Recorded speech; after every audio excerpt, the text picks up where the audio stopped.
माननीय सदस्य जयराम कुमार महतो जी। धन्यवाद अध्यक्ष महोदय। आदरणीय मुख्यमंत्री को दोबारा बहुमत से चुनकर आने के लिए भी धन्यवाद।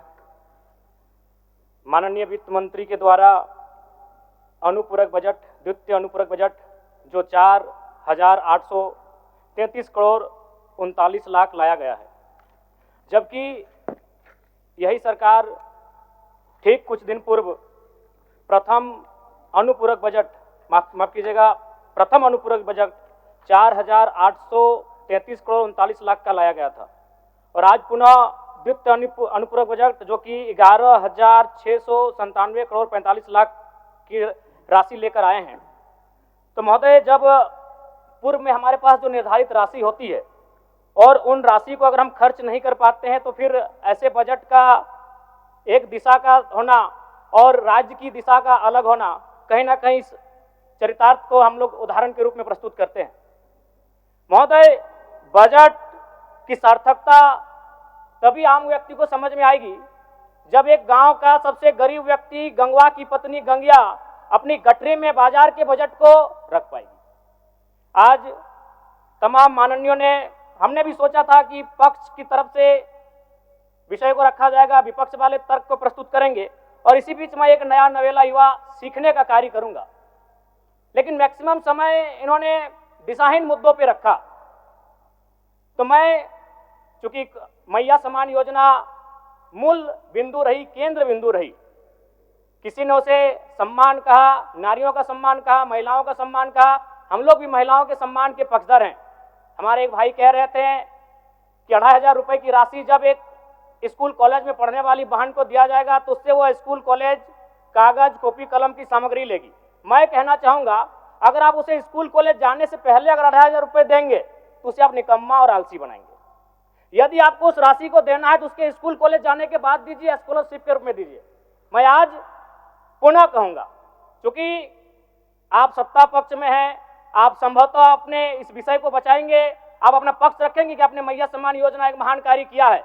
लेकिन मैं फिर कहूंगा, 18 साल, 25 साल, 30 साल की लड़कियों को जो आप फ्री में 2,500 रुपए दे रहे हैं, आप उनकी प्रतिभा को हनन कर रहे हैं, आप उनकी प्रतिभा को नकारात्मक दिशा में ले जाने कार्य कर रहे हैं। महोदय, मैं इसे आप स्कॉलरशिप का रूप दीजिए।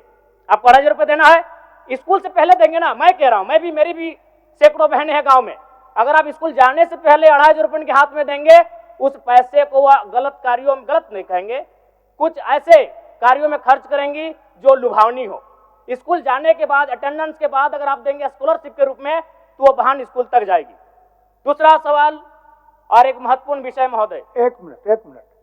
माननीय सदस्यगण, सभा की सहमति हो तो सदन की कार्रवाई समाप्त होने तक समय बढ़ाई जाए। बोलिए, अब समाप्त करिए, बोलिए।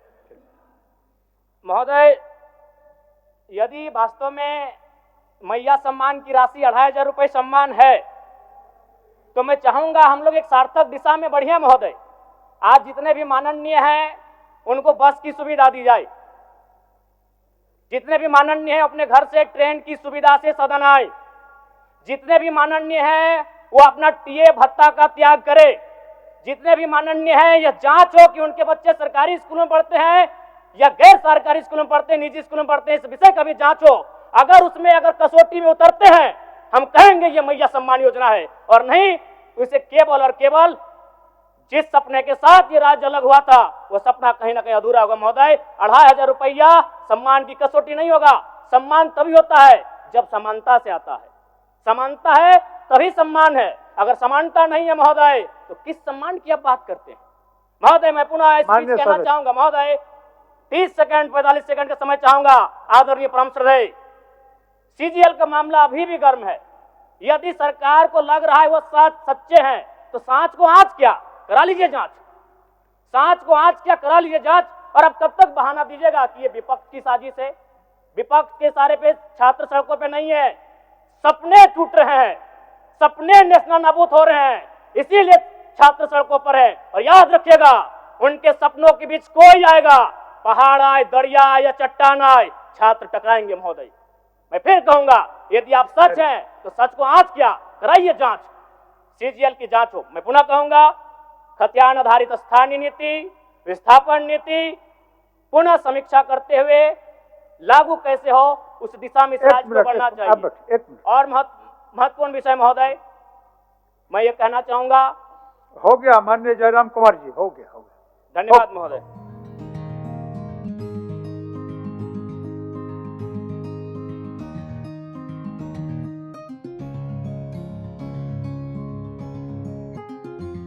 you